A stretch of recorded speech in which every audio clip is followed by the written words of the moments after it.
आपने जो अंतिम तस्वीर साझा की है वो काशी विश्वनाथ ज्योतिर्लिंग की कथा पर आधारित है।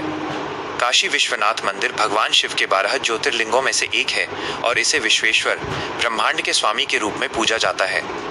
इस ज्योतिर्लिंग की कहानी अत्यंत प्राचीन और रोचक है। 1 ज्योतिर्लिंग का प्राकट्य, शिव का प्रकाश स्तंभ। पौराणिक कथा के अनुसार एक बार ब्रह्मा जी और विष्णु जी के बीच श्रेष्ठता को लेकर विवाद हुआ। तभी उनके बीच एक विशाल अनंत प्रकाश का स्तंभ ज्योतिर्लिंग प्रकट हुआ। ब्रह्मा जी हंस बनकर ऊपर की ओर गए और विष्णु जी वराह बनकर नीचे की ओर, ताकि वे इस स्तंभ का आदि और अंत ढूंढ सकें। कोई भी सफल नहीं हुआ। तब महादेव उस ज्योतिपुंज से प्रकट हुए और सिद्ध किया कि वे ही आदि और अनंत हैं।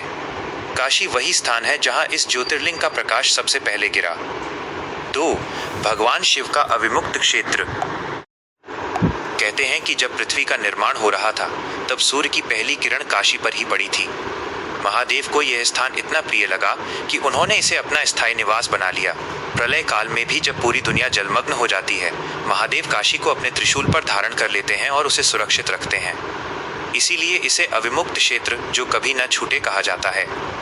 3 राजा हरिश्चंद्र और सत्य की परीक्षा। इसी मंदिर और घाटों की मिट्टी से राजा हरिश्चंद्र की कहानी जुड़ी है। उन्होंने सत्य की रक्षा के लिए खुद को काशी के श्मशान में डोम राजा को बेच दिया था। यह स्थान हमें सिखाता है कि सत्य और धर्म का मार्ग सबसे ऊपर है। 4 अहिल्याबाई होलकर और मंदिर का पुनरुद्धार। काशी विश्वनाथ मंदिर के साथ एक ऐतिहासिक सच्चाई ये भी है कि इसे कई बार नष्ट करने की कोशिश की गई, लेकिन 1780 में इंदौर की महारानी अहिल्याबाई होलकर ने वर्तमान मंदिर का निर्माण करवाया। बाद में महाराजा रणजीत सिंह ने मंदिर के शिखरों पर सोना मढ़वाया, जिससे इसे गोल्डन टेम्पल भी कहा जाने लगा। 5 नंदी का मुख और ज्ञानवापी। मंदिर परिसर में नंदी जी की एक विशाल प्रतिमा है जिसका मुख मंदिर की दीवार की ओर है। मान्यता है कि नंदी आज भी उस प्राचीन स्थान की प्रतीक्षा कर रहे हैं जहां मूल शिवलिंग स्थापित था। इस कहानी का सार, मॉरल। काशी विश्वनाथ की कथा केवल एक मंदिर की कहानी नहीं है, बल्कि यह अविनाशी आस्था का प्रतीक है।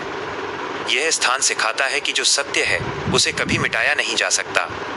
जैसे शिव कल्याणकारी हैं, वैसे ही काशी हर उस व्यक्ति का कल्याण करती है जो वहां श्रद्धा से सिर झुकाता है। आपने बहुत